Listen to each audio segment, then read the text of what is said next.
Aku hanyalah debu di rumah yang seharusnya menjadi tempatku berlindung. Ibu dan saudaraku menganggapku benalu, sementara kenangan tentang mendiang ayah adalah satu-satunya napas yang tersisa. Di balik dinding ini, luka-lukaku menjadi saksi bisu pengkhianatan yang akan mengubah hidupku selamanya. Sembari bersiap mendengarkan kisah ini, yuk, absen dulu di kolom komentar. Dari kota mana saja kalian menonton? Jangan lupa dukung channel ini dengan like dan subscribe ya, supaya kami makin semangat mempersembahkan cerita yang lebih menarik lagi. Suara alarm dari ponsel retakku menjerit tepat pukul 4 pagi. Aku terbangun dengan tulang yang terasa kaku karena hanya beralaskan kasur tipis di pojok gudang belakang. Di rumah ini, bangunan yang sertifikatnya masih atas nama ayah kandungku, aku justru hidup tak lebih baik dari seorang pembantu. Sebelum matahari terbit, aku sudah harus berkutat dengan tumpukan cucian dan lantai yang dingin. Aku bergegas menuju dapur. Bau minyak goreng mulai memenuhi ruangan saat aku menyiapkan sarapan. Bukan untukku, tapi untuk Ibu Retno dan Siska. Aku hanya diperbolehkan makan sisa-sisa mereka, atau jika beruntung, sepiring nasi dengan garam. Raya, kenapa bajuku belum disetrika? Suara melengking Siska memecah keheningan pagi. Ia berdiri di ambang pintu dapur dengan wajah cemberut, mengenakan piyama sutra yang harganya setara dengan gajiku bekerja sebulan di minimarket. Maaf, Siska. Tadi aku harus mencuci piring kotor bekas acara arisan ibu semalam. Jawabku pelan tanpa berani menatap matanya. Alasan saja. Pokoknya sebelum aku berangkat kuliah, baju itu sudah harus rapi. Aku ada janji dengan teman-temanku. Siska menghentakkan kakinya dan berlalu pergi. Tak lama kemudian, Ibu Retno masuk ke dapur. Ia duduk di meja makan, menanti kopi hitam yang selalu aku siapkan. Wajahnya selalu terlihat masam jika menatapku, seolah keberadaanku di rumah ini adalah sebuah beban besar yang terpaksa ia pikul. Raya, mana uang gajimu bulan ini? Tanya Ibu Retno tanpa basa-basi. Aku menghentikan kegiatanku mengaduk sayur. Baru cair kemarin, Bu. Tapi aku butuh sebagian untuk memperbaiki motor ayah yang rusak. Itu satu-satunya alatku untuk pergi kerja. Ibu Retno menggebrak meja, membuat sendok di dalam cangkir berdenting keras. Kurang ajar kamu. Kamu pikir tinggal di sini gratis? Listrik, air, dan makanmu itu siapa yang bayar? Berikan semua gajimu. Itu sebagai uang sewa karena kamu sudah menumpang di rumahku. Tapi Bu, ini rumah ayah. Kalimatku terputus. Ayahmu sudah mati. Sekarang aku yang berkuasa di sini. Kalau kamu tidak suka, silakan pergi. Kita lihat apa kamu bisa bertahan hidup di jalanan tanpa nama besar keluarga ini. Ancamnya dingin. Aku menelan ludah, menahan sesak yang mendesak di dada. Dengan tangan gemetar, aku mengeluarkan amplop coklat dari saku celanaku. Ibu Retno merampasnya dengan kasar, menghitung lembaran uang di dalamnya dengan senyum sinis, lalu pergi tanpa sepatah kata pun terima kasih. Aku hanya bisa menghela napas panjang, mengusap air mata yang nyaris jatuh, dan kembali melanjutkan pekerjaan rumah yang seolah tak pernah ada habisnya. Inilah keseharianku, menjadi orang asing di rumah sendiri. Setelah seharian berdiri di balik kasir minimarket dan berlari mengantar pesanan di kafe, aku pulang dengan tubuh yang remuk. Jam menunjukkan pukul 10 malam. Rumah sudah sepi, namun lampu ruang tengah masih menyala terang. Aku berjalan berjinjit melewati kamar Ibu Retno dan Siska agar tidak memicu keributan lagi. Sesampainya di kamar gudangku, aku segera mengunci pintu. Aku merangkak ke bawah tempat tidur, merogoh bagian terdalam yang gelap hingga tanganku menyentuh sesuatu yang kasar dan dingin. Sebuah celengan tanah liat berbentuk ayam. Inilah satu-satunya rahasia besarku. Selama 2 tahun terakhir, aku selalu menyisihkan uang tip dari pelanggan kafe atau uang receh kembalian yang tidak diketahui Ibu Retno. Aku tidak memasukkannya ke bank karena ibu selalu memeriksa buku tabunganku. Jadi, disinilah harapan itu berada. Di dalam perut ayam tanah liat ini. Aku duduk bersandar di dinding, menuangkan isi celengan itu ke atas kasur tipis. Sedikit demi sedikit, aku menghitungnya. 1.000, 5.000, 10.000. Totalnya sudah hampir mencapai 5 juta rupiah. Bagiku, angka ini adalah tiket menuju kebebasan. Aku bermimpi bisa menyewa ruko kecil dan membuka warung makan sederhana. Aku ingin memasak masakan yang dulu sering dibuatkan almarhumah ibu kandungku. Sedikit lagi, ayah, Raya pasti bisa keluar dari sini. Bisikku lirih sambil mengelus foto ayah yang sudah kusam di dompetku. Tiba-tiba, terdengar suara langkah kaki mendekat ke gudang.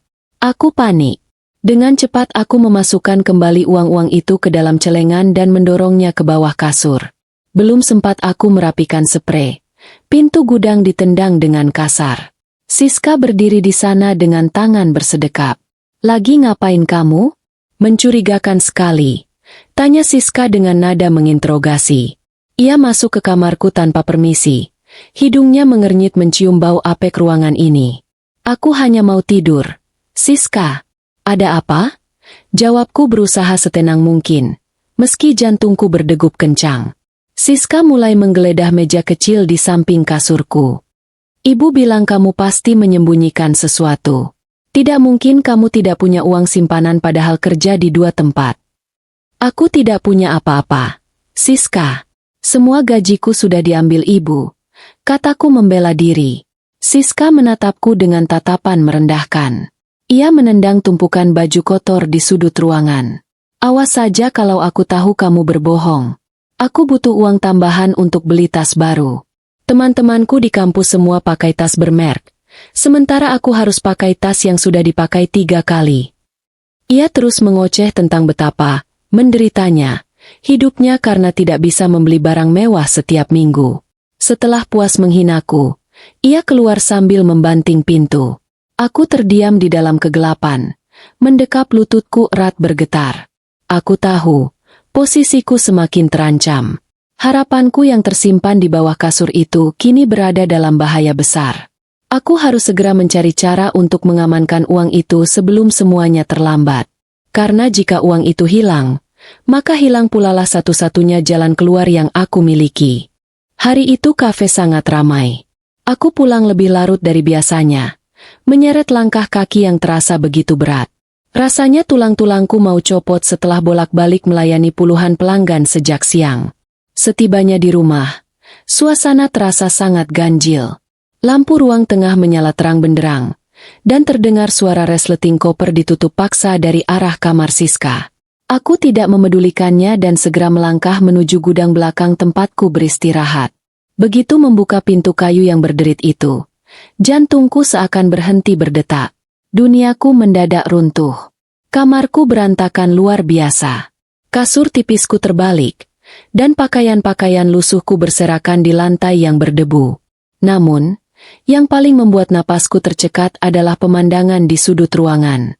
Celengan ayam tanah liatku hancur berkeping-keping. Pecahannya berserakan tak berbentuk, dan tidak ada satupun lembaran uang atau uang koin yang tersisa di sana. Tabunganku, harapanku untuk hidup mandiri, jerih payahku selama 2 tahun, semuanya lenyap tanpa sisa. Darahku mendidih ke ubun-ubun. Aku berlari menuju kamar Siska dan mendorong pintunya tanpa mengetuk. Siska sedang asyik memasukkan baju-baju liburan ke dalam koper besarnya.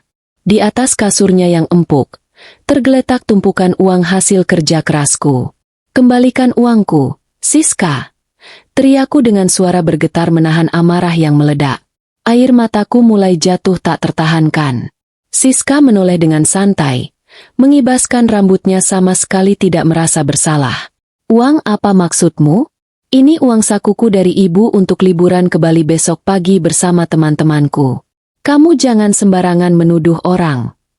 Itu uang di celenganku. Aku mengumpulkannya dari nol, dari keringatku sendiri. Kembalikan." Aku melangkah maju dengan nekat, berusaha merebut uang itu dari atas kasurnya. Tiba-tiba, sebuah tangan menarik lenganku dengan sangat kasar dari belakang hingga aku terjerembab ke lantai kamar. Ibu Retno berdiri di ambang pintu, menatapku dengan mata melotot. Napasnya memburu karena marah. Ia menatapku seolah aku adalah hama kotor di rumah itu. "Berani-beraninya kamu membuat keributan di rumah ini dan menuduh adikmu mencuri," bentak Ibu Retno dengan suara melengking. "Tapi Bu, Itu uang tabunganku. Siska menghancurkan celenganku di gudang. Ratapku sambil menangis terseduh-seduh. Ibu Retno tertawa sinis. Suara tawanya menggema di telingaku bak racun yang mematikan. Uang tabunganmu? Dengar ya, Raya. Selama bertahun-tahun kamu tinggal di sini, makan dari beras yang kubeli, memakai air dan listrik rumah ini. Uang itu hitung-hitung sebagai balas budi karena kamu sudah kubiarkan menumpang.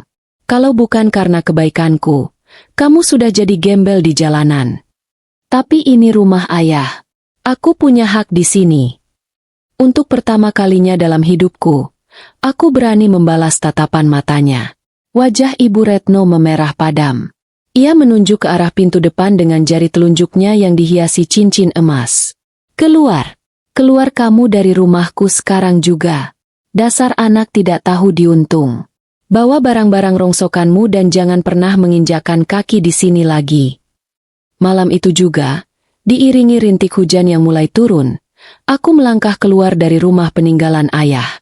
Aku tidak membawa apapun selain pakaian yang melekat di badan dan sisa uang Rp20.000 di saku celana kerjaku. Aku terus berjalan menembus gelap, membiarkan air mata membasahi wajahku, benar-benar sebatang kara. Sisa uang Rp20.000 di sakuku hanya cukup untuk membayar selembar tiket bus ekonomi antar kota yang kondisinya sudah sangat reot. Aku duduk di kursi belakang dekat jendela, memandangi lampu-lampu jalanan kota yang perlahan menjauh dan meredup. Aku meninggalkan kota kelahiranku, memori indahku bersama ayah, dan segala luka yang ditorehkan oleh ibu dan Siska. Tidak ada tujuan pasti di kepalaku malam itu. Aku hanya ingin pergi sejauh mungkin dari manusia-manusia itu. Pagi buta, bus menurunkanku di sebuah terminal berdebu di kota yang sama sekali tidak kukenal. Udara pagi terasa sangat menusuk tulang karena aku hanya mengenakan kaos lengan pendek tipis sisa bekerja kemarin. Perutku mulai berbunyi kencang, mengingatkan bahwa aku belum menelan makanan apapun sejak siang kemarin. Namun, aku tidak punya sepeser uang pun lagi untuk membeli sekadar roti tawar. Hari-hari pertamaku di kota asing ini adalah neraka kehidupan nyata. Aku menggelandang, berjalan tanpa arah menyusuri trotoar yang panas terik. Saat malam tiba, aku memandangi gerobak nasi goreng di pinggir jalan raya, menghirup aroma bawang putih yang terbawa angin malam, sementara perutku melilit kesakitan. Aku akhirnya terpaksa tidur beralaskan kardus bekas kulkas di peran toko yang sudah tutup. Rasa takut, dingin, dan lapar bercampur menjadi satu, menggerogoti kewarasanku. Berkali-kali aku menangis memeluk lutut dalam gelap, meratapi betapa kejamnya dunia kepadaku. Memasuki hari ketiga, tubuhku sudah mencapai batas maksimalnya. Pandanganku berkunang-kunang dan langkahku gontai. Aku duduk bersandar lemas di dekat sebuah selokan besar di kawasan perkantoran elit, menahan perih di lambung yang rasanya seperti ditusuk jarum. Tiba-tiba, seorang pria parubaya berpakaian jas rapi berjalan terburu-buru sambil berbicara tegang di telepon selulernya. Ia sama sekali tidak menyadari bahwa sebuah map plastik bening terlepas dari ketiaknya dan melayang tertiup angin kencang menuju arah selokan yang penuh air hitam. Entah dari mana datangnya sisa tenaga itu. Aku melompat ke depan dan menangkap map tersebut tepat sebelum ujungnya menyentuh genangan air kotor. Pria itu menoleh kaget. Wajahnya memucat melihat map di tanganku. Astaga Tuhan! Terima kasih banyak, Nak. Kalau dokumen kontrak bernilai miliaran ini sampai basah atau hilang, saya bisa dipecat hari ini juga. Ucapnya dengan napas terengah-engah, buru-buru mengambil map itu dari tanganku yang kotor. Ia menatapku dari atas ke bawah. Penampilanku sangat berantakan, rambutku lepek berdebu, dan bibirku pucat pasi. Kamu terlihat sangat sakit. Kamu belum makan berapa hari? Aku hanya bisa menggeleng pelan. Tak sanggup mengeluarkan suara karena tenggorokanku terlalu kering. Pria yang kemudian memperkenalkan dirinya sebagai Pak Hadi itu merasa iba dan langsung membawaku ke warung tenda terdekat. Aku melahap nasi rames itu seolah tidak pernah melihat makanan seumur hidupku, dengan air mata yang terus menetes di sela-sela kunyahan. Pak Hadi ternyata adalah seorang agen properti senior di perusahaan besar seberang jalan.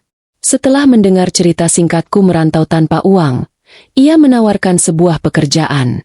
Saya butuh asisten magang lapangan. Tugasmu membagikan brosur perumahan di perempatan jalan raya setiap pagi sampai sore. Gajinya kecil, hanya cukup untuk bayar makan dan sewa indekos sempit. Tapi setidaknya kamu tidak tidur di jalanan lagi. Kamu mau? Tawar Pak Hadi tulus. Aku mengangguk cepat sambil mengusap air mataku. Aku tidak peduli betapa panasnya terik matahari nanti. Bagiku, tawaran ini adalah seutas tali yang menyelamatkanku dari kematian.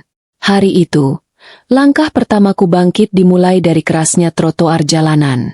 Berbulan-bulan aku berdiri di bawah terik matahari, menyebarkan ribuan brosur kepada para pengendara yang lalu lalang di perempatan jalan sibuk. Kulitku perlahan menghitam terbakar matahari dan telapak kakiku sering melepuh. Namun aku tidak pernah menyerah.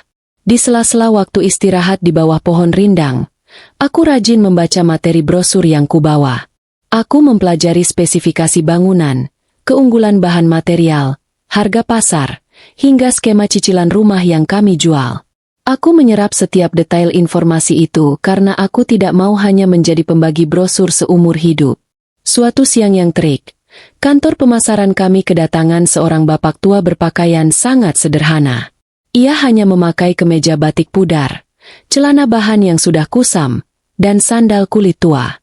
Agen-agen elit berpenampilan necis yang sedang duduk santai menikmati pendingin ruangan di lobi hanya meliriknya sebelah mata. Mereka enggan melayani dan pura-pura sibuk dengan ponsel masing-masing. Mereka berbisik sambil tertawa meremehkan, menganggap bapak tua itu paling hanya ingin menumpang istirahat atau meminta sumbangan. Aku yang baru saja kembali dari jalan raya dengan peluh membasahi dahi, memberanikan diri mendekatinya. Wajah keriputnya yang lelah entah mengapa sangat mengingatkanku pada almarhum ayah. Aku tersenyum ramah, menyapanya dengan sopan, dan segera membawakannya segelas air putih dingin. "Selamat siang, Pak. Silakan diminum dulu airnya. Ada yang bisa saya bantu?" Tanyaku lembut sambil menarik kursi dan duduk di depannya. Bapak tua itu meminum airnya perlahan lalu menatapku. "Saya mencari ruko untuk anak saya membuka usaha. Tapi dari tadi saya duduk di sini, tidak ada yang mau melayani saya. Mereka pasti berpikir orang tua lusuh seperti saya tidak punya uang." "Bapak jangan berkata begitu. Saya akan bantu Bapak. Kebetulan perusahaan kami memiliki beberapa unit ruko yang lokasinya sangat strategis." Balasku jujur tanpa prasangka sedikit pun. Aku mengeluarkan setumpuk brosur dan mulai menjelaskan dengan sangat detail dan sabar. Bapak tua yang kemudian menyebut namanya Pak Tirto itu ternyata klien yang sangat kritis. Ia bertanya tentang pondasi bangunan, arah mata angin, hingga detail legalitas tanah. Beruntung, semua bahan yang kupelajari setiap siang kini sangat berguna. Aku menjawab semua pertanyaannya dengan lugas dan sama sekali tanpa melebih-lebihkan fakta di lapangan. Pembicaraan kami berlangsung hangat selama hampir 2 jam. Aku bahkan mengantarnya meninjau lokasi ruko menggunakan sepeda motor butut inventaris kantor. Pak Tirto terlihat sangat puas melihat ketulusanku melayaninya. "Kamu agen yang jujur dan pekerja keras, Nak. Sangat jarang ada anak muda sepertimu zaman sekarang," ucap Pak Tirto saat kami kembali ke kantor. Ia lalu mengeluarkan ponsel pintar mahal dari saku batiknya, menelepon sekretarisnya untuk menyiapkan transfer dana. Betapa terkejutnya seluruh agen di kantor saat mengetahui kebenarannya. Pak Tirto ternyata adalah seorang pengusaha sukses yang menguasai jaringan distribusi bahan pokok terbesar di kota ini. Hari itu juga, ia menandatangani kontrak pembelian 2 unit ruko komersial terbesar secara tunai. Aku terpaku melihat angka komisi pertamaku yang tertera di kertas bukti bayar. Jumlahnya puluhan kali lipat dari gajiku selama setahun bekerja di minimarket. Pak Hadi menepuk pundakku dengan bangga. Hari itu, gerbang kesuksesanku resmi terbuka lebar. 3 tahun berlalu sejak pertemuan bersejarahku dengan Pak Tirto. Waktu melesat begitu cepat, membawa perubahan besar yang dulu hanya berani kuimpikan di dalam kamar gudang yang sempit. Aku bukan lagi gadis lusuh yang menangis memungut pecahan celengan tanah liat di tengah malam. Air mata dan keringatku telah terbayar lunas. Kini, aku berdiri di depan cermin besar di ruangan kerjaku. Aku mengenakan setelan jas kerja yang elegan, memancarkan aura wibawa yang tak pernah kumiliki sebelumnya. Aku telah mengundurkan diri dari agensi lama tempat Pak Hadi bekerja, dan membangun perusahaanku sendiri dari nol. Plang nama besar bertuliskan, Raya Properti, kini terpampang megah di depan gedung kantor 3 lantai milikku yang berada tepat di pusat bisnis kota. Bu Raya, jadwal peninjauan lahan untuk proyek perumahan eksklusif bulan depan sudah siap. Mobil juga sudah menunggu di lobi depan, ucap asisten pribadiku yang masuk ke ruangan setelah mengetuk pintu. Terima kasih, Rina. Saya segera turun. Jawabku mantap. Kehidupanku kini dipenuhi dengan rapat, negosiasi miliaran rupiah, dan pembangunan kompleks perumahan elit. Aku berhasil mencapai titik di mana orang-orang menghormatiku karena prestasiku, bukan karena latar belakang keluargaku. Namun, di tengah gemerlap kesuksesan ini, aku tidak pernah berusaha mencari tahu kabar Ibu Retno dan Siska. Aku sudah berjanji pada diriku sendiri untuk mengubur masa lalu itu dalam-dalam, menganggap mereka hanyalah angin lalu yang pernah mengujiku. Namun, takdir rupanya memiliki rencana lain yang bergerak di luar kendaliku. Di saat aku sedang sibuk meresmikan cabang kantorku, ribuan kilometer di kampung halamanku, kehidupan Ibu Retno dan Siska justru sedang berada di ujung tanduk. Karma bekerja dengan sangat sunyi namun mematikan. Ibu, bagaimana sih? Kenapa semua uang kita diinvestasikan ke perusahaan bodong itu? Sekarang tas-tas mewah dan perhiasanku terpaksa kujual murah. Jerit Siska histeris di ruang tamu rumah peninggalan ayah yang kini terlihat tidak terawat. Ibu Retno duduk gemetar di sofa yang sudah kusam, memegangi kepalanya yang pusing luar biasa. Wajahnya pucat pasi dan terlihat jauh lebih tua dari usianya. Ibu juga ditipu. Siska, teman arisan ibu bilang keuntungannya bisa 100% dalam sebulan. Ibu butuh uang cepat supaya kamu tetap bisa jalan-jalan ke luar negeri seperti teman-temanmu. Belum sempat pertengkaran mereka reda, suara gedoran kasar terdengar dari pintu depan, disusul teriakan keras para pria berbadan besar. Mereka adalah rentenir jahat yang menagih utang berbunga mencekik yang dipinjam Ibu Retno bulan lalu demi menutupi gaya hidup mewah Siska. Buka pintunya. Retno, kalau hari ini kamu tidak bayar utang 100 juta itu, kami akan sita paksa isi rumah ini. Ancam salah satu penagih utang dari luar. Siska menangis ketakutan, berlari menyembunyikan diri di dalam kamar. Sementara Ibu Retno menangis terseduh-seduh meratapi kebodohannya. Selama 3 tahun ini, mereka hidup berfoya-foya tanpa pernah bekerja, mengandalkan sisa tabungan dan utang sana-sini. Kini, pilar kesombongan mereka mulai runtuh, bersiap menghancurkan mereka hingga ke titik nadir. Sama seperti malam ketika mereka mengusirku dulu. Hari-hari terus berlalu, membawaku semakin jauh dari kenangan pahit di masa lalu. Aku sibuk menata masa depanku yang perlahan mulai bersinar terang. Namun, kabar buruk rupanya memiliki cara sendiri untuk menyebar. Dari salah satu kenalan lama di kampung halaman yang tak sengaja bertemu di sebuah pameran bisnis, aku mendengar kisah kejatuhan keluargaku. Roda nasib benar-benar berputar dengan sangat kejam bagi mereka yang pernah mengusirku tanpa belas kasihan. Rumah peninggalan mendiang ayahku akhirnya disita paksa oleh pihak bank.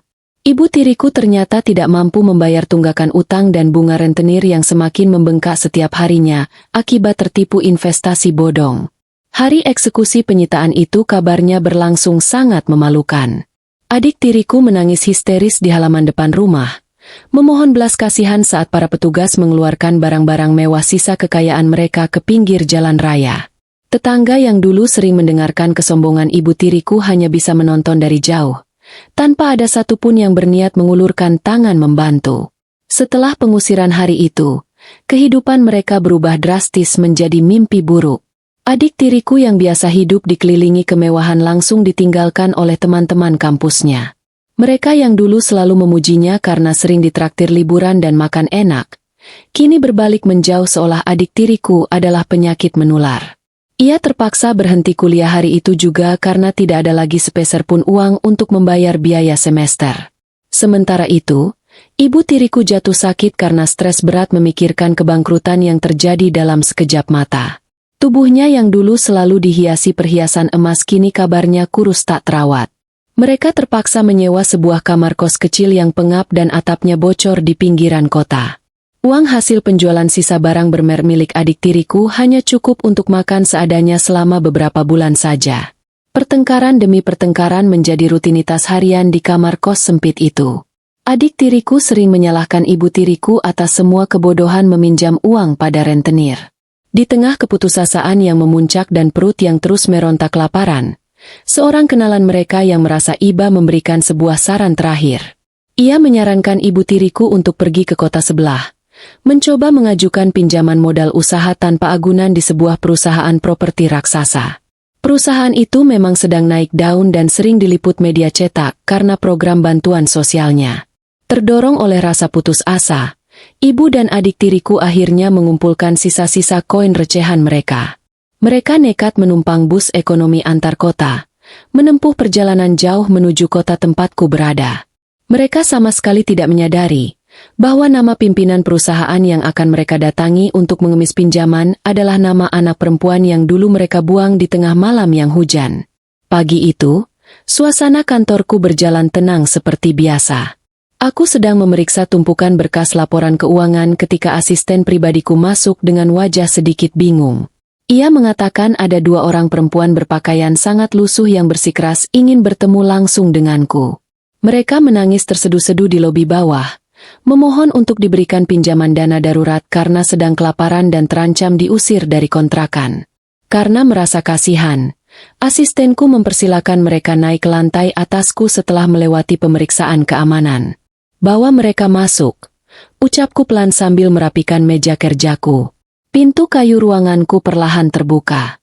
2 sosok perempuan melangkah masuk dengan langkah ragu-ragu. Begitu mereka mengangkat kepala dan menatap wajahku yang duduk tegak di balik meja direktur, langkah mereka terhenti seketika. Wajah ibu dan adik tiriku memucat seputih kertas, seolah baru saja melihat hantu di siang bolong. Mulut mereka terbuka lebar, namun tak ada satupun suara yang mampu keluar dari tenggorokan mereka. Mata mereka nanar melihat papan nama emas bertuliskan namaku di atas meja. "Silakan duduk. Ada yang bisa saya bantu?" Sapaku dengan nada suara yang sangat datar dan tenang, tanpa sedikit pun getar amarah. Mendengar suaraku, tubuh ibu tiriku bergetar hebat. Ia tiba-tiba menjatuhkan dirinya ke lantai marmer ruanganku, merangkak mendekati mejaku sambil menangis sejadi-jadinya. Adik tiriku ikut berlutut di belakangnya, menundukkan kepala dalam-dalam karena terlalu malu untuk menatap mataku. "Nak, ini ibu. Nak, maafkan ibu. Ibu hilaf dulu pernah mengusirmu. Kami sekarang hidup melarat, tertipu orang jahat.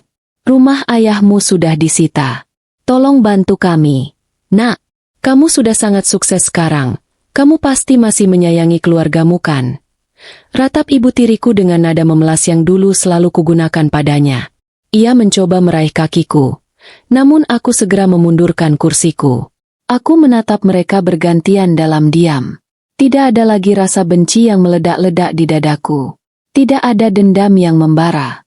Yang tersisa di hatiku hanyalah kekosongan dan sedikit rasa kasihan melihat betapa menyedihkannya akibat dari kesombongan mereka. Dulu, cacian mereka bisa melukaiku begitu dalam, tapi sekarang, tangisan mereka sama sekali tidak menggetarkan hatiku. "Berdirilah, perintahku tegas. Jangan merendahkan harga diri kalian lebih dari ini di ruanganku." Aku membuka laci meja, mengambil sebuah amplop tebal berisi uang tunai, dan meletakkannya perlahan di atas meja di hadapan mereka. Mereka berdua menatap amplop itu dengan mata berbinar penuh harap dan napas terengah-engah. Di dalam situ ada uang yang cukup untuk ongkos kalian pulang dan biaya makan selama sebulan. Ambillah, bukan sebagai pinjaman, tapi sebagai sedekah terakhir dariku. Setelah kalian melewati pintu ruangan ini, jangan pernah lagi mencari tahu keberadaanku, atau mengklaim namaku sebagai keluarga kalian. Hubungan kita sudah benar-benar mati di malam kalian membuang tabunganku. Aku menekan tombol interkom untuk memanggil petugas keamanan. 2 pria berbadan tegap segera masuk ke ruanganku. "Tolong antar 2 tamu ini keluar dari gedung, dan pastikan mereka tidak pernah masuk ke sini lagi," ujarku tanpa menoleh lagi ke arah mereka. Ibu tiriku berusaha menjerit memohon ampun, sementara adik tiriku hanya bisa menangis pasrah saat petugas keamanan menggiring mereka keluar paksa. Pintu ruanganku tertutup rapat, mengunci rapat masa lalu itu di luar selamanya. Aku bersandar di kursi kerjaku, menghela napas panjang yang terasa sangat ringan. Aku tersenyum menatap figura foto almarhum ayahku. Aku telah membuktikan segalanya. Ayah,